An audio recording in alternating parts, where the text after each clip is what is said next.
Hello everyone, welcome to RK tutorial. Friends, ఈరోజు మనము daily current affairs మరియు జీకేలో భాగంగా 1వ తారీఖు 2వ తారీఖు డిసెంబర్ 2023 సంవత్సరానికి సంబంధించి కరెంట్ అఫైర్స్ చూద్దాము. చాలా అంటే చాలా ఇంపార్టెంట్ బిట్స్ ఉన్నాయండి. ఎవరు కూడా మధ్యలో స్కిప్ చేయకుండా చివరి వరకు చూసేయండి, ఓకేనా? మన ఛానల్ సబ్స్క్రైబర్స్ అందరికీ కూడా బిగ్ అప్డేట్ అండి. మన ఆర్కే ట్యుటోరియల్ యాప్లో చాలా తక్కువ కాస్ట్లోనే ది బెస్ట్ మెటీరియల్ అయితే అందచేయడం జరుగుతుంది, అందరికీ తెలిసిన విషయమే. మరి ఏపీ సచివాలయం, group 2, animal husbandry, police, so మరి కేవలం 99 రూపాయల ఆఫర్ని మళ్ళీ లాంచ్ చేయడం అయితే జరుగుతుందండి. మన యాప్లో ప్రతిరోజు ఆన్లైన్ ఎగ్జామ్ కరెంట్ అఫైర్స్ ఉంటుంది. 700కు పైగా టెస్టులు ఉంటాయండి. ఈచ్ అండ్ ఎవ్రీ టాపిక్ పైన, ఈచ్ అండ్ ఎవ్రీ సబ్జెక్ట్ పైన టెస్టులు ఉంటాయి. ప్రతి టాపిక్కి బిడ్ బ్యాంక్ ఉచితంగా అందచేయడం జరుగుతుంది. పీడిఎఫ్ రూపంలో 10 గ్రాండ్ టెస్టులు కూడా ఎగ్జామ్ టైంలో అందచేయడం జరుగుతుంది, ఓకేనా? చాలా మంచి అవకాశం అండి, అందరూ కూడా ఉపయోగించుకోండి. యాక్చువల్గా ప్రీవియస్గా క్లోజ్ చేయడం జరిగింది, మళ్ళీ లాంచ్ చేసామండి ఈ ఆఫర్ని చాలామంది స్టూడెంట్స్ రిక్వెస్ట్ మేరకు. సో ఉన్నప్పుడే ఆఫర్ ఉన్నప్పుడే ఉపయోగించుకోండి. అంతేకాకుండా ఫ్రెండ్స్, ఫుల్ కోర్సు కూడా 500 రూపాయలకి అందజేస్తున్నామండి. స్టేట్ లెవెల్ ఫ్యాకల్టీ ఉంటారు. 0 to హీరో వివరణ, 6 నెలల కోర్స్ వ్యాలిడిటీ, ప్రతి సబ్జెక్ట్కి సపరేట్ ఫ్యాకల్టీ, అతి ముఖ్యమైన పీడిఎఫ్ కూడా అందచేయడం జరుగుతుంది. ఒకవేళ మీకు ఏమైనా డౌట్స్ ఉంటే 9030362853 నెంబర్కి కాల్ చేసి మీ యొక్క డౌట్స్ని క్లియర్ చేసుకున్నాకే, అంతేకాకుండా డెమో తీసుకున్న తర్వాతే మరి కోర్స్ అయితే తీసుకోండి. App link in video description. Thank you for support. Question number 1.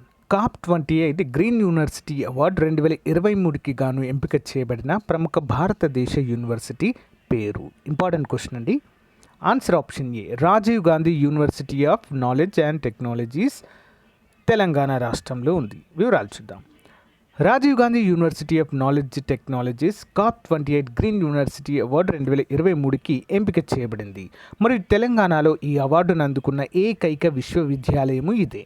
అధికారుల ప్రకారం COP28 green university awards jury RGUKT యొక్క సుస్థిర అభ్యాసాల పట్ల సమగ్ర నిబద్ధతను గుర్తించి పర్యావరణ స్పృహతో కూడిన విలువలను పెంపొందించడంలో మరియు స్థిరమైన క్యాంపస్ వాతావరణాన్ని పెంపొందించడంలో అచంచలమైన అంకితభావాన్ని గుర్తించడం ప్రశంసించబడినట్లుగా ఇక్కడ తెలియచేశారు. ఇంపార్టెంట్.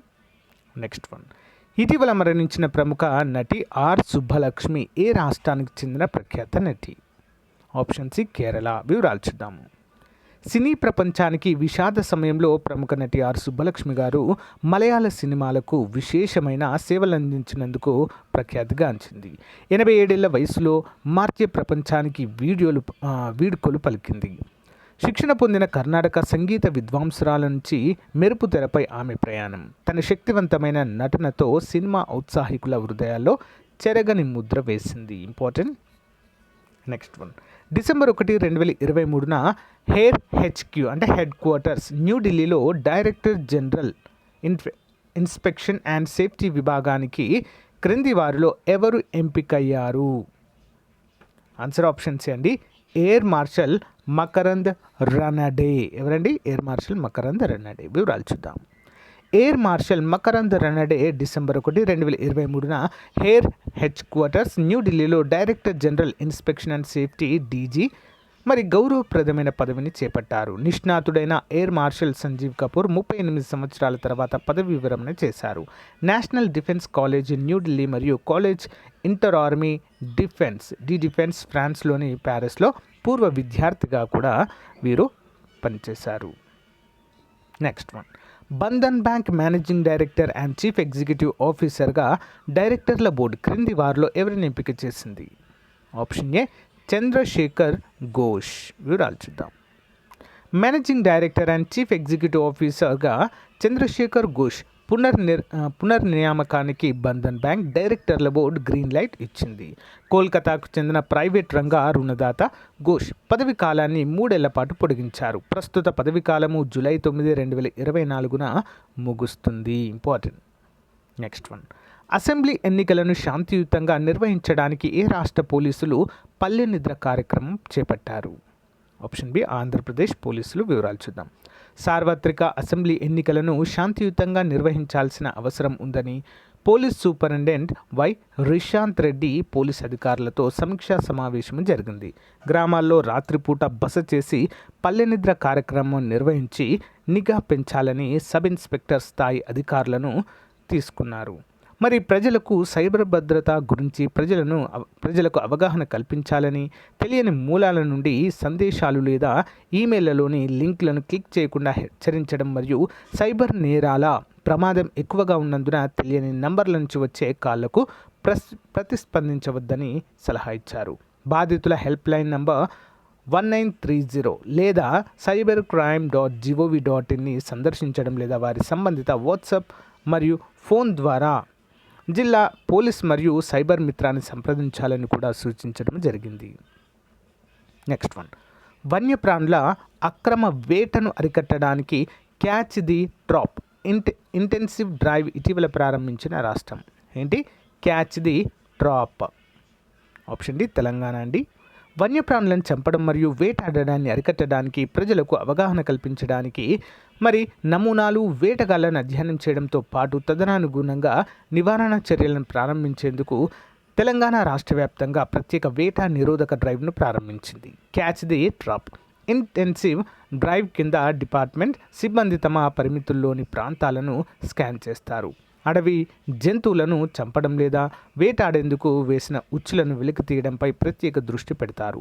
సాధారణంగా వేటగాళ్ళు మరియు వేటగాళ్ల వ్యాపారం మరియు వినియోగం కోసము అడవి జంతువులను చంపుతారు. ప్రాంతాలకు సరిహద్దులుగా ఉన్న గ్రామాల్లో పంట నష్టాన్ని నివారించే ముసుగులో కూడా ఇలా చేస్తున్నట్లుగా తెలియజేశారు. నెక్స్ట్, న్యూజిలాండ్ నూతన ప్రధానిగా ఇటీవల క్రింది వారిలో ఎవరు ప్రమాణ స్వీకారం చేశారు? Option A Christopher Luxon. Important. New Zealand కొత్త ప్రధానిగా క్రిస్టఫర్ లక్సన్ 53 సంవత్సరాల వయసు సోమవారం ప్రమాణ స్వీకారం చేశారు. తరం దేశార్థికాన్ని మెరుగుపరచడమే తన ప్రథమ లక్ష్యమని కూడా ప్రకటించడాన్ని చూడవచ్చు. నెక్స్ట్ వన్, కేంద్ర ప్రభుత్వ ఆధ్వర్యంలో నడిచే ఆయుష్మాన్ భారత్ హెల్త్ వెల్నెస్ కేంద్రాల పేరు ఏ విధంగా మారుస్తూ కేంద్ర ప్రభుత్వం ఇటీవల ఉత్తర్వులు జారీ చేసింది? ఆన్సర్ ఆప్షన్ ఏ ఆయుష్మాన్ ఆరోగ్య మందిర్. వివరాలు చూద్దాం. కేంద్ర ప్రభుత్వ ఆధ్వర్యంలో నడిచే ఆయుష్మాన్ భారత్ హెల్త్ వెల్నెస్ కేంద్రాల పేరు మారనుంది. ఇక నుంచి వాటిని ఆయుష్మాన్ ఆరోగ్య మందిర్గా పిలవాలని కేంద్ర ప్రభుత్వం నిర్ణయించింది. దీనికి ఆరోగ్య పరమం ధనం అని ట్యాగ్ని పెట్టారు. ఈ మేరకు కేంద్ర ఆరోగ్య కుటుంబ సంక్షేమ మంత్రిత్వ శాఖ శనివారం ఒక సర్క్యులర్ విడుదల చేసింది. దేశంలో 1.6 లక్షల ఆయుష్మాన్ భారత్ హెల్త్ వెల్నెస్ కేంద్రాలున్నాయని, ఇక నుంచి వాటిని ఆయుష్మాన్ ఆరోగ్య మందిర్లుగా పిలువనున్నట్లుగా తెలియజేశారు. నెక్స్ట్ వన్, కేంద్ర జలశక్తి శాఖ భూగర్భ జలాల నివేదిక 2023 గురించి క్రింది వాటిలో సరైన సమాధానం. ఇటీవల ఈ నివేదిక విడుదల చేశారండి. ఆప్షన్ డి పైవన్నీ సరైనవి. దేశవ్యాప్తంగా భూగర్భ జలాలు 2.62% పెరిగాయి. అత్యధికంగా తెలంగాణలో 8.79% వృద్ధి, ఏపీలో 2.2% వృద్ధి నమోదు. అన్నీ సరైనవి. వివరాలు చూద్దాం. దేశవ్యాప్తంగా భూగర్భ జలాలు 2.62% పెరిగినట్లుగా కేంద్ర జలశక్తి శాఖ వెల్లడించింది. గత ఏడాది 437.6 శతకోటి ఘనపు మీటర్ల మేర ఉన్న భూగర్భ జలాలు ఈ ఏడాది 449.08 BCMలను చేరినట్లుగా తెలిపింది. నికరంగా 11.48 కోటి ఘనపు మీటర్ల మేర పెరిగినట్లుగా పేర్కొంది. ఈ మేరకు శుక్రవారం విడుదల చేసిన national compilation on dynamic water resource of India దేశంలో అత్యధికంగా తెలంగాణ, తర్వాత పశ్చిమ బెంగాల్, అస్సాం, ఛత్తీస్గఢ్, కర్ణాటక, గుజరాత్, బీహార్లో భూగర్భ జలాలు పెరిగాయి. అదే సమయంలో వాడుకోదగ్గ జలాలు 309.08 BCMల నుంచి 407.21 BCMలకు పెరిగినట్లుగా నివేదిక వెల్లడించింది. మరి దేశవ్యాప్తంగా భూగర్భ జలాల వాడకం 2022-23 మధ్య కాలంలో 239.16 BMCల నుంచి 241.34 BMCలకు పెరిగిన మరి తోడుకొని వాడుకునే నీటి నిష్పత్తి మాత్రం 60.08% నుంచి 59.26% తగ్గినట్లుగా పేర్కొంది. దేశవ్యాప్తంగా 2.62% వృద్ధి, తెలంగాణలో 8.79% వృద్ధి, ఏపీలో 2.20% వృద్ధి చెందినట్లుగా నివేదికలో తెలియజేశారు. నెక్స్ట్ వన్, COP28 ప్రపంచ వాతావరణ సదస్సులో భారత ప్రధానమంత్రి నరేంద్ర మోదీ కార్బన్ ఉద్గారాల 2030 నాటికి ఎంత శాతం మేర తగ్గించడానికి లక్ష్యంగా పేర్కొన్నారు? ఆప్షన్ డి అండి, 45%. ఆప్షన్ డి ఎడిట్ చేస్తాను ఇక్కడ.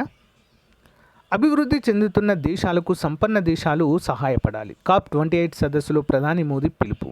భారత్లో కార్బన్ ఉద్గారాల తీవ్రతను 2030 నాటికి 45% తగ్గించడమే తమ లక్ష్యమని ప్రధాని నరేంద్ర మోదీ ప్రకటించారు. లక్ష్యం అలాగే శిలాజేతర ఇంధనం వాటాను 50% పెంచాలని నిర్ణయించినట్లుగా తెలిపారు.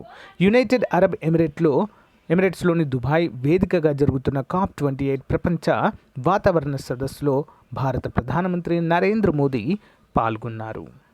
నెక్స్ట్ వన్, అంతర్జాతీయ సముద్రయాన సంస్థ మండలికి ఇటీవల ఎన్నికైన ఆసియా దేశం ఏంటండి? Option B India. అంతర్జాతీయ సముద్రయాన సంస్థ మండలికి భారత్ మరోసారి ఎన్నికైంది. శుక్రవారం ఇక్కడ జరిగిన ఓటింగ్లో అత్యధిక స్థాయిలో ఓట్లను సాధించింది. ప్రపంచ నౌకాయాన కార్యకలాపాలకు భారత్ తరపున మరింత మెరుగ్గా సేవలు అందించాలన్న కేంద్ర ప్రభుత్వ నిబద్ధతకు ఈ విజయం ఒక నిదర్శనమని బ్రిటన్లో భారత హై కమిషనర్ విక్రమ్ దొరైస్వామి వ్యాఖ్యానించారు. ఇంపార్టెంట్. ఆరోగ్య సంస్థ, ఆహార వ్యవసాయ సంస్థలు, ప్రపంచ ఆరోగ్య సంస్థ మరియు ప్రపంచ ఆహార వ్యవసాయ సంస్థలు ఏర్పాటు చేసిన ఈ కమిషన్ తన 46వ సమావేశం ఏ నగరంలో ఇటీవల జరిగింది? ఇంపార్టెంట్ క్వశ్చన్ అండి. Option A Rome. చిరుధాన్యాలకు అంతర్జాతీయ ప్రమాణాలను రూపొందించాలన్న భారత ప్రతిపాదనను ఐక్యరాజ్యసమితి కోడెక్స్ ఎలిమెంట్ రియాస్ కమిషన్ ఆమోదించిందని కేంద్ర ఆరోగ్య శాఖ శుక్రవారం తెలిపింది. ఆహార భద్రత, నాణ్యత ప్రమాణాల ధృవీకరణకు ప్రపంచ ఆరోగ్య సంస్థ, ఆహార వ్యవసాయ సంస్థలు ఏర్పాటు చేసిన ఈ కమిషన్ 46వ సమావేశాన్ని ఇటీవల ఇటలీ రాజధాని రోమ్లో జరుపుకుంది. ఇంపార్టెంట్. జర్మనీలోని Max Planck institute for chemistry శాస్త్రవేత్తలు నిర్వహించిన పరిశోధనల్లో వాయు కాలుష్యం వల్ల భారత్లో ఏటా ఎంతమంది మరణిస్తున్నట్లు తెలిపింది? ఆప్షన్ ఏ, ఏటా 21.8 లక్షల మంది ప్రతి సంవత్సరం కాలుష్యానికి గురై చనిపోతున్నట్లుగా నివేదిక తెలిపింది. వివరాలు చూద్దాం. జర్మనీలోని Max Planck institute for chemistry శాస్త్రవేత్తలు నిర్వహించిన పరిశోధనల్లో వాయు కాలుష్యం వల్ల భారత్లో ఏటా 21.8 లక్షల మంది మరణిస్తున్నట్లుగా తేలింది. పరిశ్రమలు, విద్యుదుత్పత్తి, రవాణా రంగాల్లో శిలాజ ఇంధనాల వల్ల జరుగుతున్న వాయు కాలుష్యంతో ప్రపంచవ్యాప్తంగా ఏటా 51 లక్షల మంది చనిపోతున్నారని పరిశోధన వివరించింది. ఆరుబయట జరుగుతున్న అన్ని రకాల వాయు కాలుష్యాలతో చోటు చేసుకుంటున్న 83 లక్షల మరణాల్లో ఇది 61% అని తెలిపింది. ఆరుబయట జరుగుతున్న వాయు కాలుష్యంతో మరి దక్షిణ తూర్పు ఆసియాలో ఎక్కువగా మరణాలు చోటు చేసుకుంటున్నాయి. ముఖ్యంగా చైనాలో ఏటా 24.4 లక్షలు చనిపోతున్నారు. తర్వాతి స్థానంలో భారత్ ఉంది. ఈ మరణాల్లో ఎక్కువ భాగం గుండె జబ్బులు 52%, పక్షవాతం 30%, ఊపిరితిత్తుల వ్యాధి 16%, మధుమేహము 6%తో చోటు చేసుకున్నట్లుగా ఇక్కడ మనకు తెలియజేశారు. నెక్స్ట్ క్వశ్చన్ చూద్దాము. పని ప్రదేశాలలో మహిళలు ఎదుర్కొనే లైంగిక వేధింపుల సమస్యలపై ఫిర్యాదుల కోసం తెలంగాణ పోలీస్ విభాగం ప్రారంభించిన పోర్టల్ పేరు? ఆన్సర్ ఆప్షన్ బి అండి, సాహస్ పోర్టల్. Option B. పని ప్రదేశాల్లో మహిళా ఉద్యోగులు ఎదుర్కొనే లైంగిక వేధింపులు, ఇతర సమస్యలపై సాహస్ పోర్టల్లో ఫిర్యాదు చేయవచ్చని మహిళా భద్రతా విభాగం అధికారులు తెలిపారు. ఉద్యోగం చేసే మహిళలు ఈ పోర్టల్లో తమ సమస్యలు చెప్పుకునేందుకు గీతా హెల్ప్ ఆప్షన్ ఉన్నట్లు వారు వెల్లడించారు. సోమవారం నుంచి శుక్రవారం వరకు ప్రతిరోజు ఉదయం 10:30 నుంచి 5 గంటల వరకు 7331194540 నంబర్లలోనూ ఫిర్యాదు చేయవచ్చని అధికారులు సూచించారు. సాహస పోర్టల్ను ఇప్పటికే ప్రారంభించామని, మహిళల్లో అవగాహన కోసం దీనికి మరింత ప్రచారం చేస్తున్నామని పేర్కొన్నారు. Next one, basic animal husbandry statistics వార్షిక నివేదిక 2023 ప్రకారం దేశంలో మాంసం లభ్యతలలో అగ్రస్థానంలో నిలిచిన రాష్ట్రం? ఆప్షన్ సి తెలంగాణ అండి. దేశంలో మాంసం లభ్యతలో తెలంగాణ అగ్రస్థానంలో నిలిచింది. ఈ మేరకు ప్రాథమిక పశుపోషణ గణాంకాలు అంటే బేసిక్ యానిమల్ హస్బెండరీ స్టాటిస్టిక్ వార్షిక నివేదిక 2023 వెల్లడించింది. మాంస ఉత్పత్తిలో మాత్రము 5వ స్థానంలో ఉందని పేర్కొంది. కోడిగుడ్ల తలసరి లభ్యతలో 2 ఉత్పత్తిలో 3వ స్థానంలో నిలిచింది. ఓకేనా, లభ్యతలో మాత్రం మొదటి స్థానము. ఓకే. నెక్స్ట్, పాల ఉత్పత్తి లభ్యతలో 18వ స్థానంలో ఉన్నట్లుగా తెలిపింది. పాడి పారిశ్రామిక అభివృద్ధి శాఖల ఆధ్వర్యంలో BAHS జాతీయ స్థాయిలో ఏటా పశు పోషణ గణాంకాలు సేకరిస్తూ వార్షిక నివేదికలు రూపొందిస్తుంది. ఈ నేపథ్యంలో 2023కు సంబంధించి గురువారం విడుదల చేసింది. మరి ఈ యొక్క నివేదికలో తెలంగాణలో గత 4 ఏళ్లుగా అమలు చేస్తున్న గొర్రెల పంపిణీ పథకం కారణంగా మాంసం ఉత్పత్తి లభ్యత పెరిగాయి. నెక్స్ట్ వన్, ప్రధాని నరేంద్ర మోదీ ఆరోగ్య సంరక్షణ రంగంలో కీలక పాత్ర పోషించే 10,000వ జన ఔషధి కేంద్రాన్ని ఇటీవల ఇక్కడ ప్రారంభించారు. ఆప్షన్ ఏ దియోగఢ్, జార్ఖండ్లో. దియోగఢ్లోని ఎయిమ్స్లో 10,000వ జన ఔషధి కేంద్రాలను ప్రారంభించడం ద్వారా ప్రధాని నరేంద్ర మోదీ ఆరోగ్య సంరక్షణ రంగంలో ఒక ముఖ్యమైన మైలురాయిని గుర్తించారు. దేశంలోని జన్ ఔషధి కేంద్రాల సంఖ్యను 10,000 నుంచి 25,000కు పెంచే లక్ష్యంతో ప్రతిష్టాత్మకమైన కార్యక్రమాన్ని ప్రారంభించడం కూడా ఈ కార్యక్రమం సాక్షిగా జరిగింది. అదనంగా ప్రధానమంత్రి నరేంద్ర మోదీ ప్రధానమంత్రి మహిళా కిసాన్ డ్రోన్ కేంద్రాన్ని కూడా ఆవిష్కరించారు. ఇది ఆరోగ్య సంరక్షణ మరియు వ్యవసాయ శ్రేయస్సుకు సమగ్ర విధానాన్ని ప్రతిబింబిస్తుంది. నెక్స్ట్, ఫ్రాన్స్ మరియు భారతదేశం మధ్య అంతరిక్ష సహకారానికి చేసిన విశేష కృషికి ప్రతిష్టాత్మక లెజియన్ డి హానర్తో సత్కరించబడిన ఇస్రో శాస్త్రవేత్త ఎవరు లేదా పేరు? ఆన్సర్ ఆప్షన్ అండి డాక్టర్ లలితాంబిక గారు. ఫ్రాన్స్ మరియు భారతదేశం మధ్య అంతరిక్ష సహకారానికి ఆమె చేసిన విశేష కృషికి ఒక ముఖ్యమైన గుర్తింపుగా ప్రముఖ శాస్త్రవేత్త మరియు భారత అంతరిక్ష పరిశోధన సంస్థలో హ్యూమన్ స్పేస్ ఫ్లైట్ ప్రోగ్రామ్ మాజీ డైరెక్టర్ లలితాంబిక విఆర్ను ప్రతిష్టాత్మక లెజియన్ డి హానర్తో సత్కరించారు. బెంగళూరులో జరిగిన ఒక కార్యక్రమంలో భారతదేశంలోని ఫ్రాన్స్ రాయబారి థియరీ మాథౌ ఆమెకు ఈ అవార్డును ప్రదానం చేశారు. నెక్స్ట్ వన్, భారత నావికాదళంచే